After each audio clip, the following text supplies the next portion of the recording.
La Nochebuena de Encarnación Mendoza. Cuento de Juan Bosch, 1909-2001.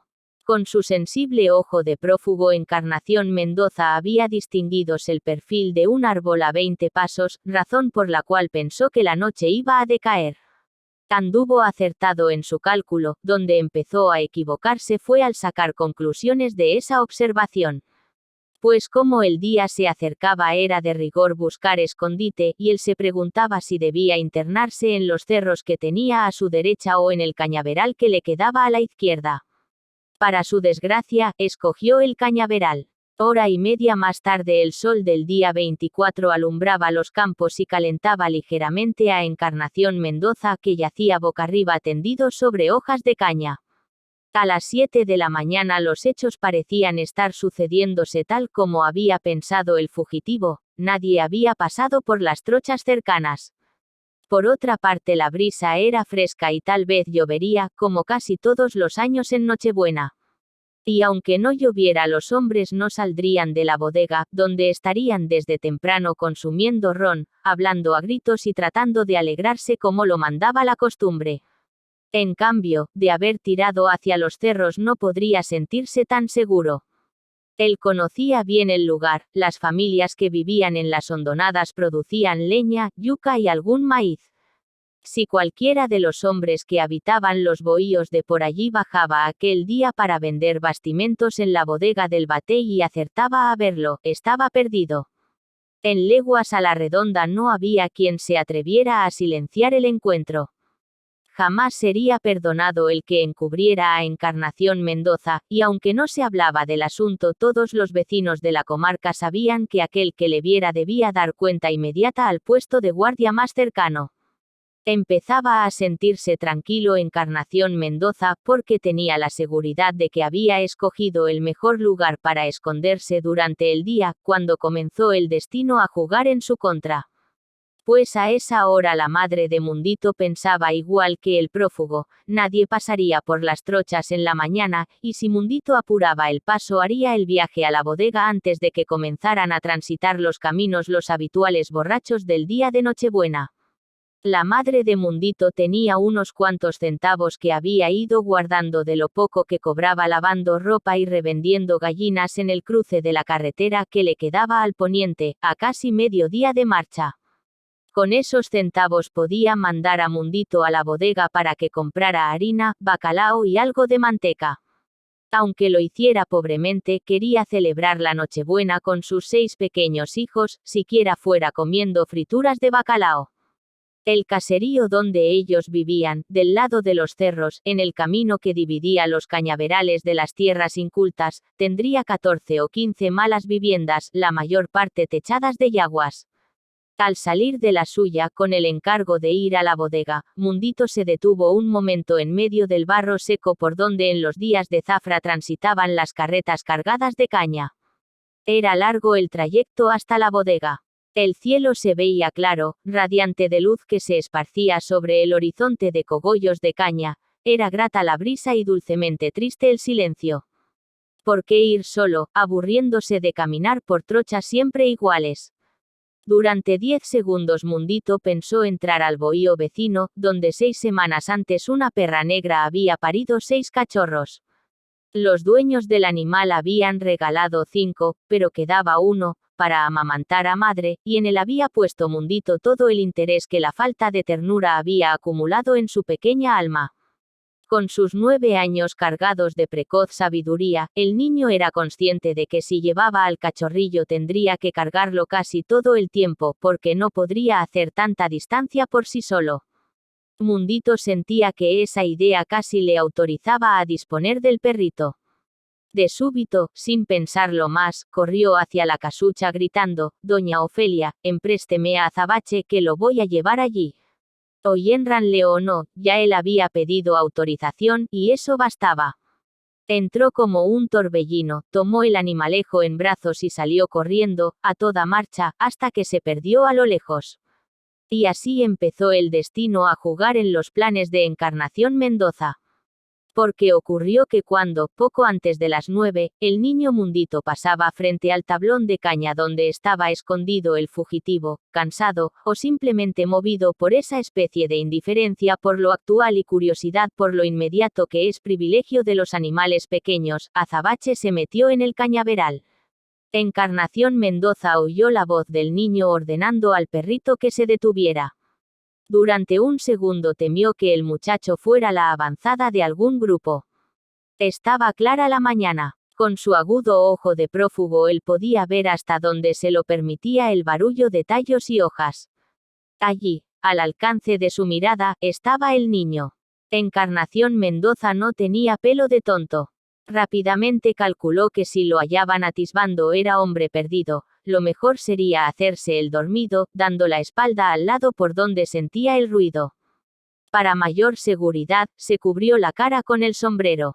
El negro cachorrillo correteó, jugando con las hojas de caña, pretendiendo saltar, torpe de movimientos, y cuando vio al fugitivo echado empezó a soltar diminutos y graciosos ladridos. Llamándolo a voces y gateando para avanzar, Mundito iba acercándose cuando de pronto quedó paralizado, había visto al hombre. Pero para él no era simplemente un hombre sino algo imponente y terrible, era un cadáver. De otra manera no se explicaba su presencia allí y mucho menos su postura. El terror le dejó frío. En el primer momento pensó huir, y hacerlo en silencio para que el cadáver no se diera cuenta.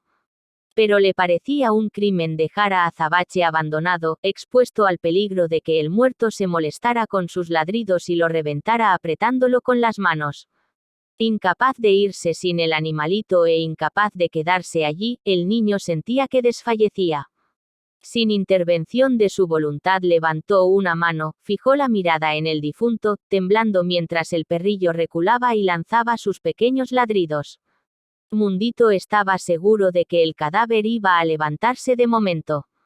En su miedo, pretendió adelantarse al muerto, pegó un salto sobre el cachorrillo, al cual agarró con nerviosa violencia por el pescuezo, y a seguidas, cabeceando contra las cañas, cortándose el rostro y las manos, impulsado por el terror, ahogándose, echó a correr hacia la bodega. Al llegar allí, a punto de desfallecer por el esfuerzo y el pavor, gritó señalando hacia el lejano lugar de su aventura: en la colonia Adela hay un hombre muerto. A lo que un vozarrón áspero respondió gritando: ¿qué está diciendo ese muchacho? Y como era la voz del sargento Rey, jefe de puesto del central, obtuvo el mayor interés de parte de los presentes así como los datos que solicitó del muchacho. El día de Nochebuena no podía contarse con el juez de la Romana para hacer el levantamiento del cadáver, pues debía andar por la capital disfrutando sus vacaciones de fin de año.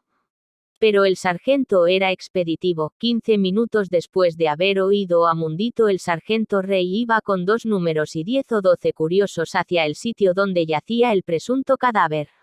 Eso no había entrado en los planes de Encarnación Mendoza. El propósito de Encarnación Mendoza era pasar la Nochebuena con su mujer y sus hijos.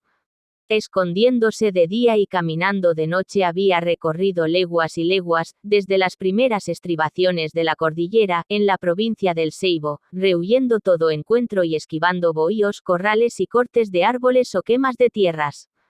En toda la región se sabía que él había dado muerte al cabo Pomares, y nadie ignoraba que era hombre condenado donde se le encontrara. No debía dejarse ver de persona alguna, excepto de Nina y de sus hijos. Y los vería solo 1 hora o 2, durante la Nochebuena. Tenía ya 6 meses huyendo, pues fue el día de San Juan cuando ocurrieron los hechos que le costaron la vida al cabo Pomares. Necesariamente debía ver a su mujer y a sus hijos. Era un impulso bestial el que le empujaba a ir, una fuerza ciega a la cual no podía resistir. Con todo y ser tan limpio de sentimientos, Encarnación Mendoza comprendía que con el deseo de abrazar a su mujer y de contarles un cuento a los niños iba confundida una sombra de celos. Pero además necesitaba ver la casucha, la luz de lámpara iluminando la habitación donde se reunían cuando él volvía del trabajo y los muchachos le rodeaban para que él los hiciera reír con sus ocurrencias. El cuerpo le pedía ver hasta el sucio camino que se hacía lodazal en los tiempos de lluvia. Tenía que ir o se moriría de una pena tremenda. Encarnación Mendoza estaba acostumbrado a hacer lo que deseaba, nunca deseaba nada malo, y se respetaba a sí mismo. Por respeto a sí mismo sucedió lo del día de San Juan, cuando el cabo Pomares le faltó pegándole en la cara, a él que por no ofender no bebía y que no tenía más afán que su familia. Sucediera lo que sucediera, y aunque el mismo diablo hiciera oposición, Encarnación Mendoza pasaría la Nochebuena en su bohío. Solo imaginar que Nina y los muchachos estarían tristes, sin un peso para celebrar la fiesta, tal vez llorando por él, le partía el alma y le hacía maldecir de dolor. Pero el plan se había enredado algo. Era cosa de ponerse a pensar si el muchacho hablaría o se quedaría callado. Se había ido corriendo, a lo que pudo colegir Encarnación por la rapidez de los pasos, y tal vez pensó que se trataba de un peón dormido. ¿Acaso hubiera sido prudente alejarse de allí, meterse en otro tablón de caña?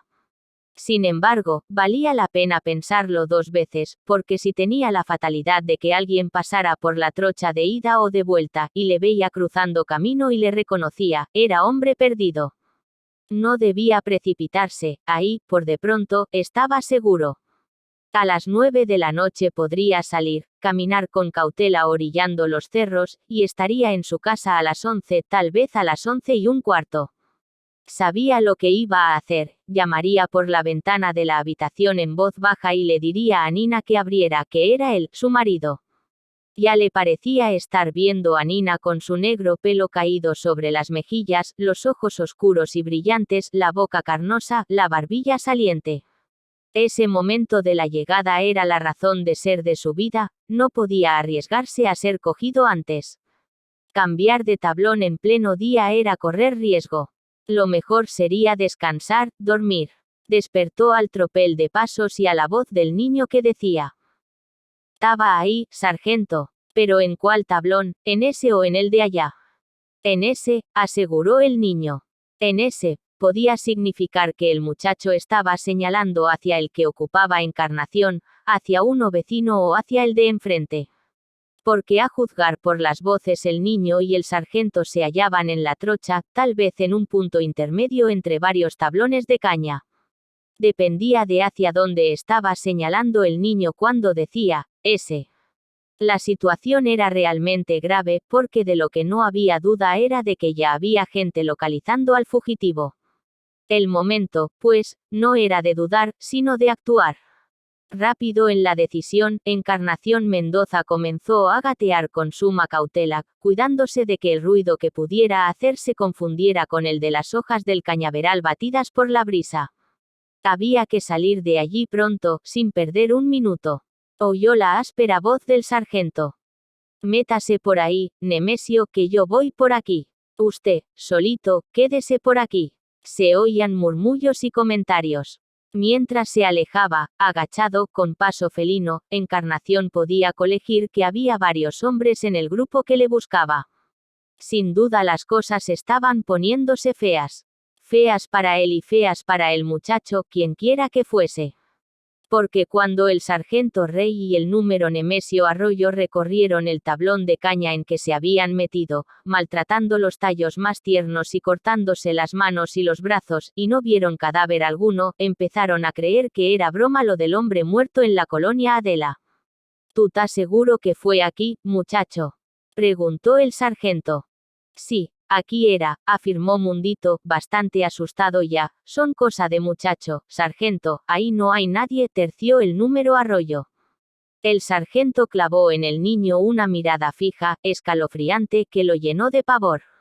«Mire, yo venía por aquí con azabache», empezó a explicar Mundito, y lo diva corriendo a Sina, lo cual dijo al tiempo que ponía el perrito en el suelo, y él cogió y se metió ahí. Pero el número Solito Ruiz interrumpió la escenificación de Mundito preguntando cómo era el muerto. «Yo no le vi de la cara», dijo el niño, temblando de miedo, «solamente le vi de la ropa. Tenía un sombrero en la cara. Taba asina, de lao».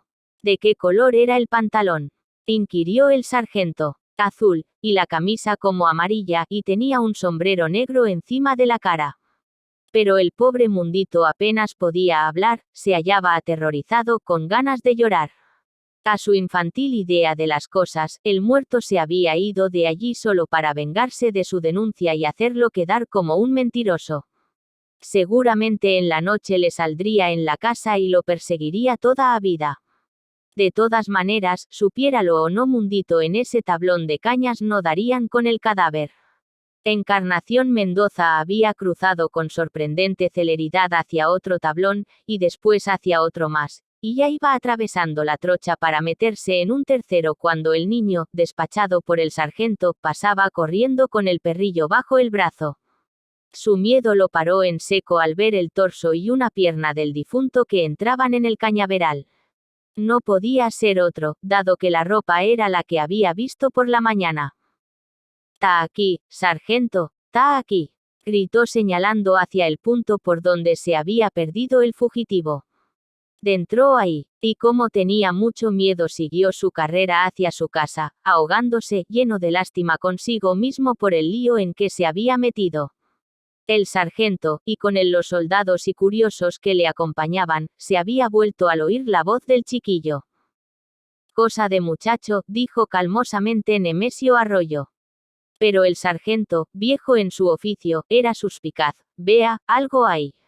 Rodiemo ese tablón de una vez», gritó. Y así empezó la cacería, sin que los cazadores supieran qué pieza perseguían. Era poco más de media mañana. Repartidos en grupos, cada militar iba seguido de 3 o 4 peones, buscando aquí y allá, corriendo por las trochas, todos un poco bebidos y todos excitados. Lentamente, las pequeñas nubes azul oscuro que descansaban al ras del horizonte empezaron a crecer y a ascender cielo arriba. Encarnación Mendoza sabía ya que estaba más o menos cercado. Solo que a diferencia de sus perseguidores que ignoraban a quién buscaban, él pensaba que el registro del cañaveral obedecía al propósito de echarle mano y cobrarle lo ocurrido el día de San Juan. Sin saber a ciencia cierta dónde estaban los soldados, el fugitivo se atenía a su instinto y a su voluntad de escapar, y se corría de un tablón a otro, esquivando el encuentro con los soldados. Estaba ya a tanta distancia de ellos que si se hubiera quedado tranquilo hubiese podido esperar hasta el oscurecer sin peligro de ser localizado. Pero no se hallaba seguro y seguía pasando de tablón a tablón.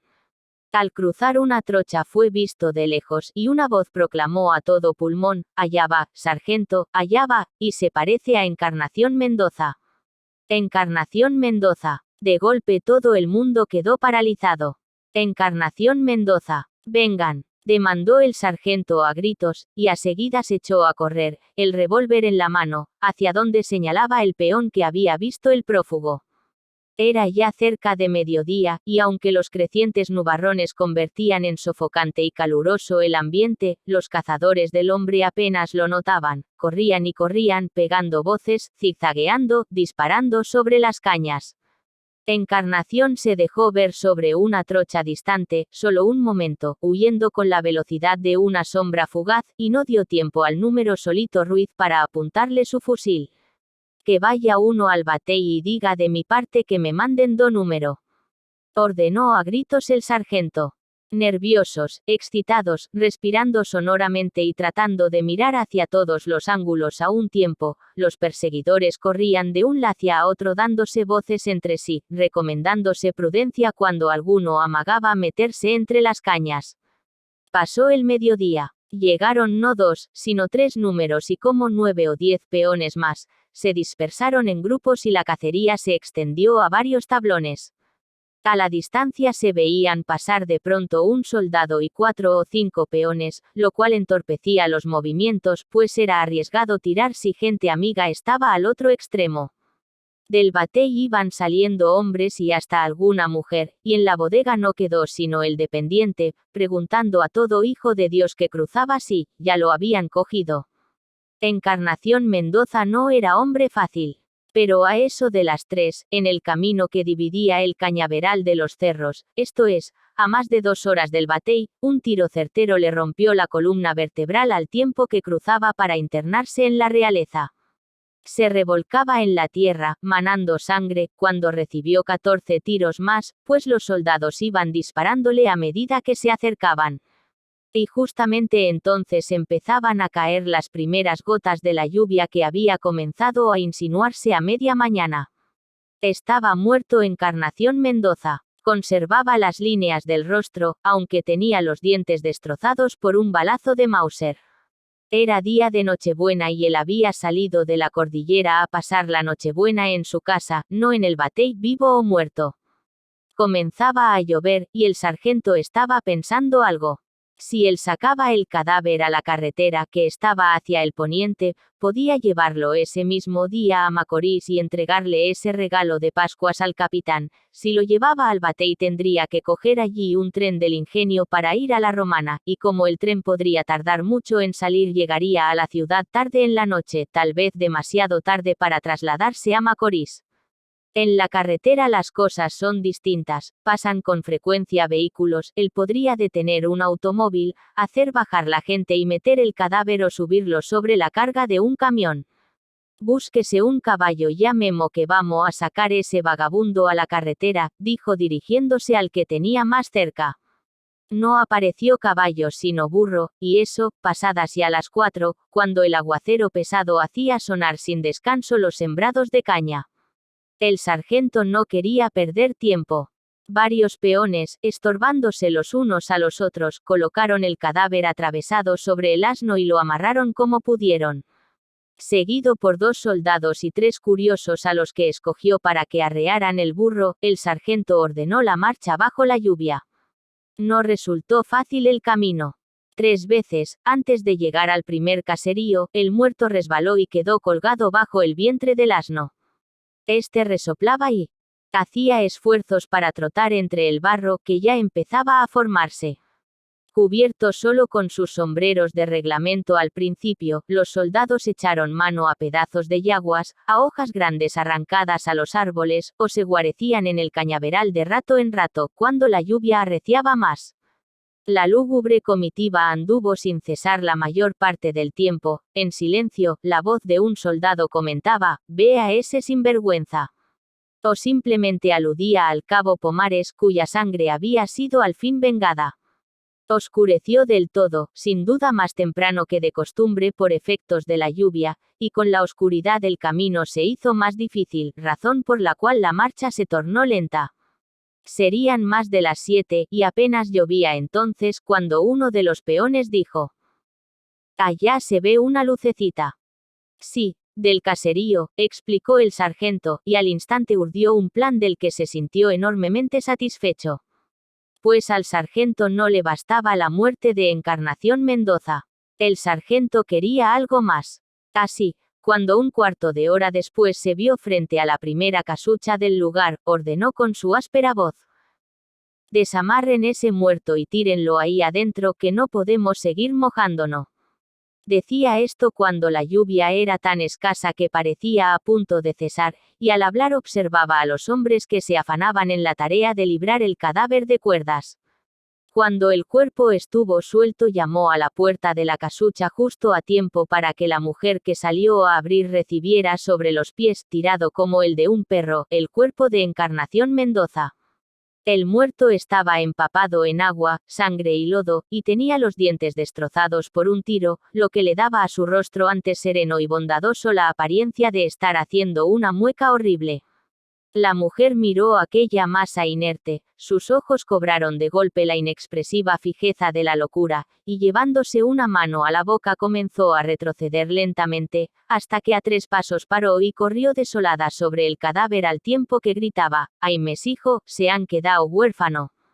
Han matado a Encarnación». Espantados, atropellándose, los niños salieron de la habitación, lanzándose a las faldas de la madre.